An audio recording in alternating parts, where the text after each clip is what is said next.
Luce. Part 30 of 30. Crikey, I can't believe we've got to the last video. Now, in my mind, I always knew what I was going to talk about, but I just didn't really know how. And so I've called this one The Perfect Day. And we'll see we'll see how this unravels. Up until maybe a couple of years ago, I was happy in my job, life was good, happy days. But I'd never really thought about what my perfect day, my average perfect day might look like. It had really just not occurred to me. There was no reason to question the day that my perfect day that I was living. And so I kind of alluded to this in, I can't remember what part it was, when we were talking about should you do a job you love. And what I'd implied was that in order for big change, there needs to be a big catalyst. And look, I didn't go into details. And in fact, in part one, when I said, had a little moment, what am I going to do for the next 20 years? It kind of wasn't like that. It was, I received some news that had the potential to be utterly devastating. Whenever we're told that a loved one is ill, it knocked the socks out of me, knocked the wind out of me when I had this news. And this sort of everyday, perfect day life that I had within the realms of kind of happy, sad, happy, sad, happy, sad, this suddenly went to, I can't even really find the word for the emotion that I felt. I was consumed really with just absolute sadness. There was no room for anything else, because of just in fact, my grandpa recorded me something. I must have, when I was little, having a paddy about something, and he was like, Luce, laugh when the world laughs with you, cry and you'll cry alone. And I was like, it took best part of a year from being told, that someone I cared for was very, very ill, to get to the point of, crikey, we're on a limited time here. In fact, we knew the time scale. Many of us don't, we assume that we'll go on forever. But it was like, crikey, all this time you're sat just feeling so full of just nothing other than sadness about, what's to come. You're not enjoying the time that you have.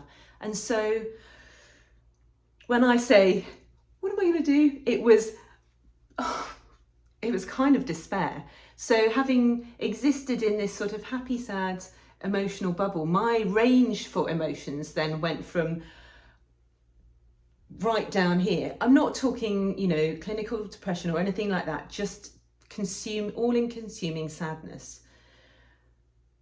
On the flip side then, what I decided, and I think I'd said in part one, was I was looking for a more inspiring, more fulfilling and more joyful life. Who doesn't want that?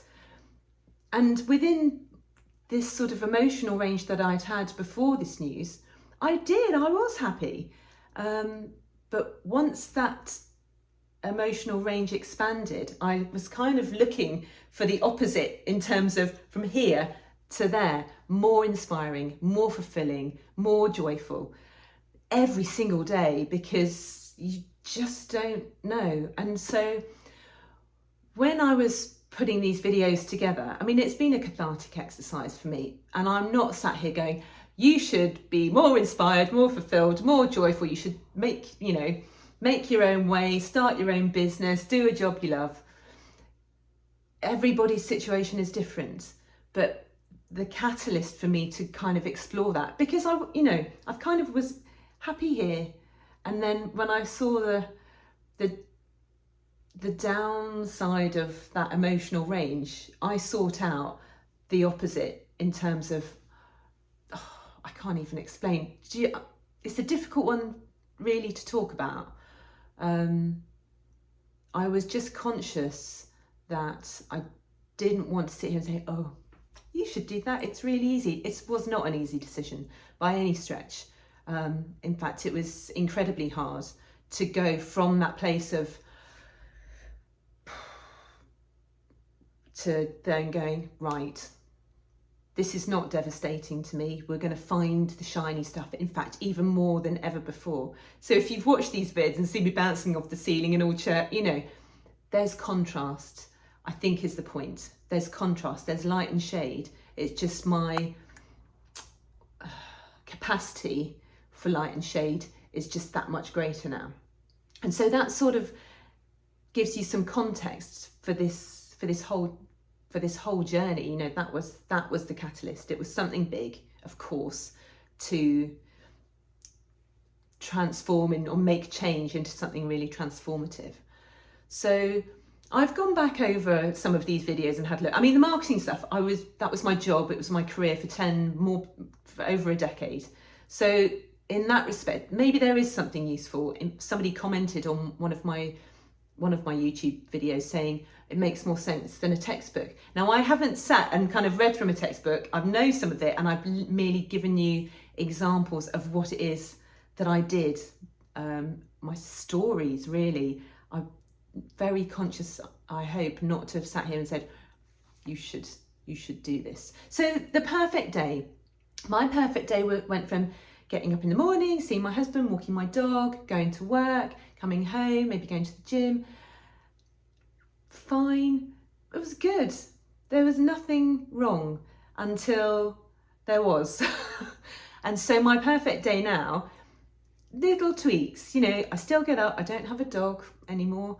I still go out for walks. I practice yoga. I go see-throughing. I've talked about these things that I do to ensure that I feel good, so that when I come to work, this whole circle of in the best possible place to do the magic thing, and ultimately spend more time with my family. It was not really about, what do you want to be when you grow up? It was not about a particular job. It was more joyful, more inspired, more fulfilled. But the catalyst for wanting more of that was a big deal. So upon reflection, I've had a blast. I've learned lots. Maybe I've shared something that you found useful. Marketing, personal growth, stories, I don't know.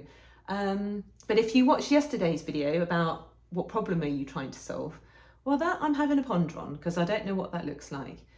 So in my perfect everyday, I'm in a bit of a quandary at the moment. There's some questions that need answering. But despite all of that, taking care of myself, my husband, my family, doing something creative, looking out for the community, all of those things shape what my perfect day looks like. Plus, being able to go on holiday as well. I've said before, my husband's perfect day would be drinking pina coladas in the Caribbean. You couldn't do that every day. It's a holiday. Otherwise, it's not special. And so, but it's worth thinking about, what does that look like? It was really important for me to have that time with my fam, and starting my own business enabled me to do that. So maybe, I don't know. I hope you've enjoyed this week. I've enjoyed talking to you.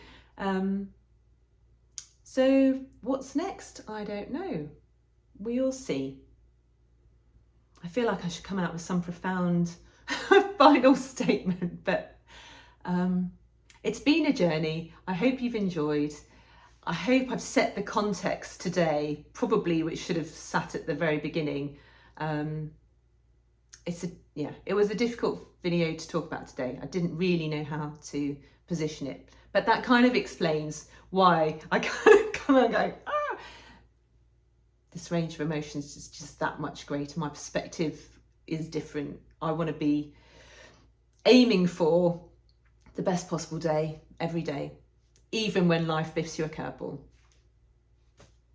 It's been a pleasure. Much love.